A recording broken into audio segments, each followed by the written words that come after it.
जय श्री गणेश। नमस्कार, मैं आचार्य संजय द्विवेदी मिथुन राशि का नवंबर माह का मासिक राशिफल लेकर आपके सम्मुख उपस्थित हूँ। ये मासिक राशिफल आपके चंद्र राशि पर आधारित है। जिन जातकों का मिथुन लग्न है उनको वे राशिफल अवश्य देखना चाहिए। नवंबर माह मिथुन राशि के लिए किस प्रकार का रहेगा, किस प्रकार के लाभ मिलेंगे, कौन सा भाव अत्यंत प्रबल हो रहा तथा कहाँ पर समस्या आ सकती है, संपूर्ण विश्लेषण मैं करने जा रहा हूँ। जो समस्याएं हैं उनका क्या निराकरण है उसके बारे में भी मैं वीडियो के अंत में बताऊंगा, तो कृपया वीडियो को पूरा देखें। नवंबर माह के प्रारंभ में जो ग्रहों की स्थितियां हैं वो इस प्रकार होंगी। लग्न में ही मंगल का गोचर चल रहा होगा। इसी प्रकार से पंचम भाव में तुला राशि में चतुर्ग्रही योग होगा। यहाँ पर सूर्य होंगे, शुक्राचार्य होंगे, बुध होंगे तथा यहाँ पर केतु का गोचर चल रहा होगा। इसी प्रकार से अष्टम भाव जहाँ पर मकर राशि है, स्वयं की राशि में शनिदेव होंगे जो कि मार्गीय अवस्था में आ चुके हैं। अब इनका जो मूवमेंट है वो आपके नवम भाव की तरफ प्रारंभ हो चुका है।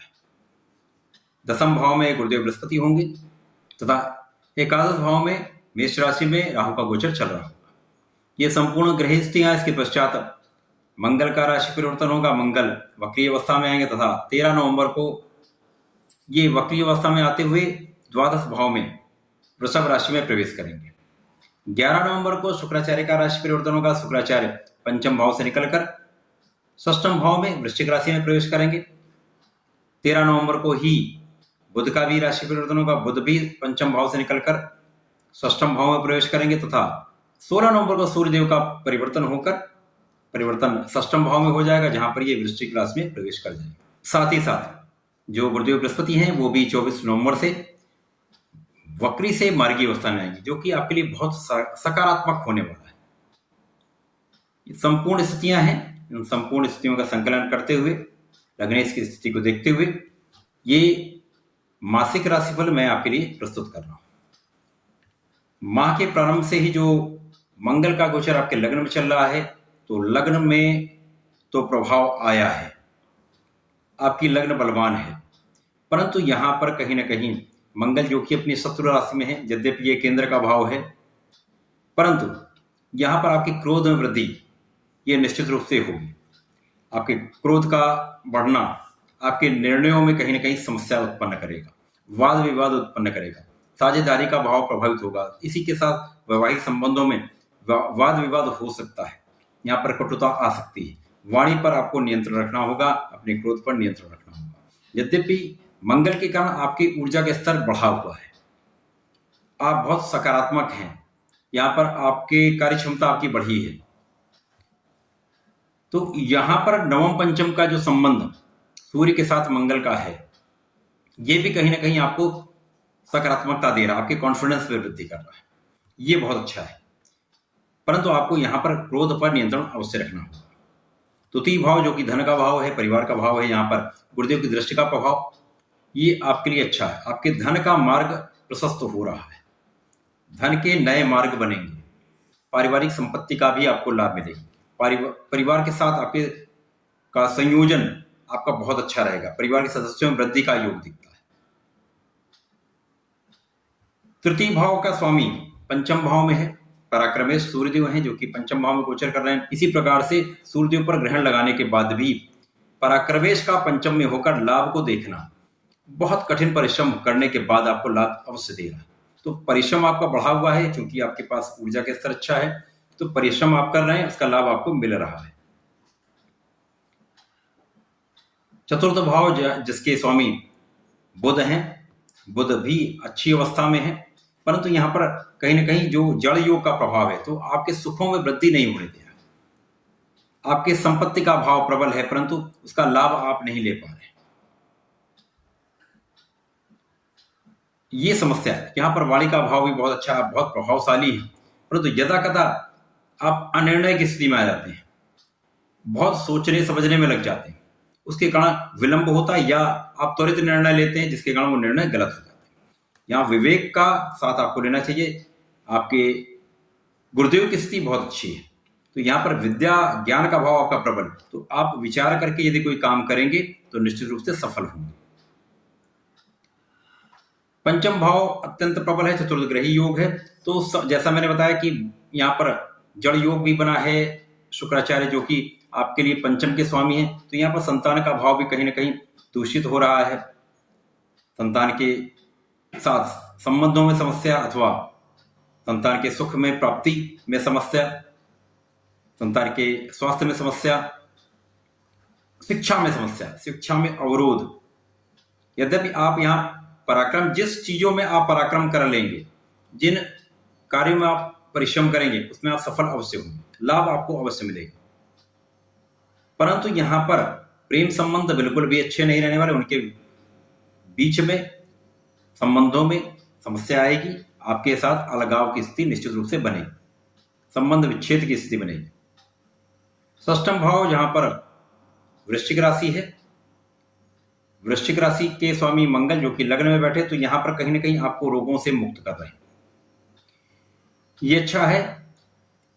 जो मकर राशि में शनिदेव का गोचर चल रहा है, अब ये मार्गी हो चुके, तो इनका गोचर भाग्य की तरफ होगा।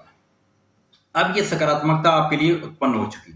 30 अक्टूबर के बाद से ही कुछ सकारात्मक स्थितियां बनने लगी, जिसके कारण आपके भाग्य में प्रबलता प्रारंभ हो जाएगी। अब आपको भाग्य का साथ मिलेगा। शनिदेव की दृष्टि का प्रभाव आपके कार्यक्षेत्र पर पड़ रहा था, परंतु अब इनका प्रभाव कहीं न कहीं आपके लाभ भाव पर भी पड़ेगा, जिसके कारण आपके लाभ की मात्रा बढ़ेगी। भाग्य का साथ मिलेगा तो कार्यों में सफलता निश्चित रूप से मिलती है। बहुत प्रयास करने के बाद, बहुत परिश्रम करने के बाद भी, क्योंकि ढैया का प्रभाव चल रहा है, तो शनिदेव भी उतना आपको सकारात्मकता नहीं दे पा रहा। यद्यपि ये भाग्य के स्वामी है, जैसे ये मूवमेंट प्रारंभ हुआ है, तो कहीं ना कहीं आपको मार्ग अवश्य मिलेगा, कार्यक्षेत्र में प्रबलता अवश्य आएगी, नया मार्ग दिखेगा, या उसी मार्ग में आप कुछ नया करने की सोचेंगे, इन्वेंशन करेंगे, आप कुछ प्रैक्टिकल करेंगे, आप कुछ नया लाने की सोचेंगे, तो निश्चित रूप से आपको लाभ मिलेगा। गुरुदेव बृहस्पति आपके कर्म के स्वामी होकर कर्म में है, तो ये भाव आपका इतना प्रबल है, कहीं ना कहीं ये आपको संपूर्ण रूप से संभाले हुए। यहाँ पर आपके धन का भाव भी प्रबल हो रहा है, सुखों का भी प्रबलता मिल रही है। साथ ही साथ गुरुदेव की दृष्टि का प्रभाव आपके षष्ठम पर भी है, तो आपके रोगों से भी आपको मुक्त कर रहे हैं, शत्रुओं से भी बचा रहे हैं, साथ ही साथ आपकी आयु की भी रक्षा कर रहे हैं। तो राहु का गोचर एकादश भाव में है। यद्यपि राहु अपना नकारात्मक प्रभाव देंगे ही, परंतु यहाँ पर बैठकर आपकी लाभ की मात्रा अवश्य बढ़ाएंगे। तो आपको संतान से भी सुख मिलेगा, आपकी शिक्षा से भी आपको लाभ मिलेगा, आपके ज्ञान से भी आपको लाभ मिलेगा। यानी यहाँ पर इसका अर्थ ये हुआ, आप कहीं ना कहीं से अपने लिए आय का स्रोत बनाएंगे, या आपके लिए कुछ नया स्रोत बनेगा जिससे आप लाभ लेंगे। इसके पश्चात 11 नवंबर को शुक्राचार्य पंचम भाव से निकलकर षष्ठम में प्रवेश करेंगे, जो कि वृश्चिक राशि बनती है। यद्यपि ये मित्र का भाव नहीं है, षष्ठम भाव भी है, यहाँ पर शुक्राचार्य का लाभ आपको मिलेगा, क्योंकि उनको षष्ठम का कार्यकत्व प्राप्त है। तो यहाँ पर वैवाहिक संबंधों में मधुरता आएगी, आपके ऐश्वर्य में वृद्धि का योग बनेगा, आपको विदेशों से लाभ मिलेगा। 13 नवंबर को बुध भी यहाँ पर आ जाएंगे, जो कि लग्न के स्वामी है। तो लग्न के स्वामी के साथ शुक्राचार्य का होना यहाँ पर धन का लाभ निश्चित रूप से आपको कराएगा। आपका व्यापार विदेश से है या विदेश सेवा में है, विदेश में रहकर कार्य करते हैं, तो निश्चित रूप से बहुत प्रबलता आने वाली है, बहुत आप लाभ लेने वाले हैं। सूर्यदेव का भी परिवर्तन 16 नवंबर को यहाँ पर षष्ठम भाव में हो जाएगा, जिसके कारण त्रिग्रही योग यहाँ पर बनेगा। अब जो शत्रु आपके बने हुए हैं या शत्रु बनते रहते हैं, उन पर आप 100% विजय प्राप्त करें, प्रबल शत्रुहंता योग बनेगा, क्योंकि यहाँ पर पराक्रमेश भी होंगे, यहाँ पर आपके पंचम के भी स्वामी होंगे, यहाँ पर आपके लग्नेश भी होंगे। तो यहाँ पर एक प्रबल राजयोग का निर्माण भी हो रहा है, जिसके कारण आप शत्रुओं पर विजय प्राप्त करेंगे, अपने ऋण से आप मुक्त होंगे, रोगों से मुक्त होंगे, अपने कानूनी समस्याओं से मुक्त होंगे। यहाँ पर आपके जीवन में प्रबलता आएगी, सकारात्मक कार्यक्षेत्र का नया लाभ आपको मिलेगा, नया कार्यक्षेत्र आपको प्राप्त हो सकता है, अथवा नौकरी का योग बन सकता है, या नया व्यापार में आप सफलता प्राप्त कर सकते हैं, या व्यापार जो आपका है उसी में आप नए ढंग से कुछ करेंगे तो जो उसका लाभ आपको अवश्य मिलेगा। मंगल का राशि परिवर्तन लग्न से द्वादश में हो जाएगा। अब यहाँ पर मंगल अपनी ही राशि को देखेंगे, क्योंकि यहाँ पर शुक्राचार्य की राशि में बैठकर इनका परिवर्तन राजयोग बन जाएगा। शुक्राचार्य वृश्चिक राशि में है, मंगल की राशि है। इसी प्रकार से मंगल जो शुक्राचार्य की वृषभ राशि में होंगे, तो इनके बीच में परिवर्तन राजयोग बने। तो यहाँ पर जो लोग विदेशी व्यापार से संबंधित हैं, या विदेश सेवाओं में हैं, अथवा विदेश जाना चाहते हैं, तो वहां पर 100%, या विदेश जाकर ज्ञान प्राप्त करना चाहते हैं, शिक्षा लें, यहाँ पर निश्चित रूप से उनको सफलता मिलेगी। जो लोग मेडिकल के क्षेत्र में हैं वहां पर उनको सफलता अवश्य मिलेगी। इसी के साथ ही साथ गुरुदेव जो मार्गी अवस्था में आएंगे तब जब इनका गमन एकादश भाव की तरफ होगा, लाभ के भाव की तरफ होगा, तो निश्चित रूप से जिन लोगों के पास संतान की इच्छा है, संतान प्राप्ति करना चाहते हैं, उनकी संतान प्राप्ति का योग बनेगा। इसी के साथ साथ जिन लोगों का विवाह नहीं हो पाया है उनके विवाह का योग यहाँ पर बनने लगेगा, विवाह के योग में प्रबलता आएगी। तो यहाँ पर 100% आपके लिए बहुत लाभदायक स्थिति बन रही है। नवंबर माह मिथुन राशि के लिए कुछ ना कुछ संघर्ष कराता रहेगा, लेकिन आपकी बुद्धि का भाव, आपके ज्ञान का भाव प्रबल है, जिसके कारण आप समस्त समस्याओं से निकलते हुए अपनी सफलता को अवश्य प्राप्त करेंगे। कार्य क्षेत्र में प्रगति अवश्य करेंगे, नया मार्ग आप अवश्य प्राप्त करेंगे, प्रगति आपकी निश्चित रूप से होगी। तो जैसा मैं सदैव कहता हूं, मिथुन राशि के जातकों को सदैव नियमित रूप से गणपति महाराज के शरण में रहना चाहिए, उनके मंत्रों का जाप करना चाहिए। इस समय यदि आप नियमित रूप से श्री शंकरनाशन गणेश स्तोत्रम का पाठ करते हैं तो आपके जीवन के समस्त संकटों का अंत होता है, आप बहुत लाभ प्राप्त करते हैं। तो ऐसा करें, इसका लाभ लें। धन्यवाद, नमस्कार।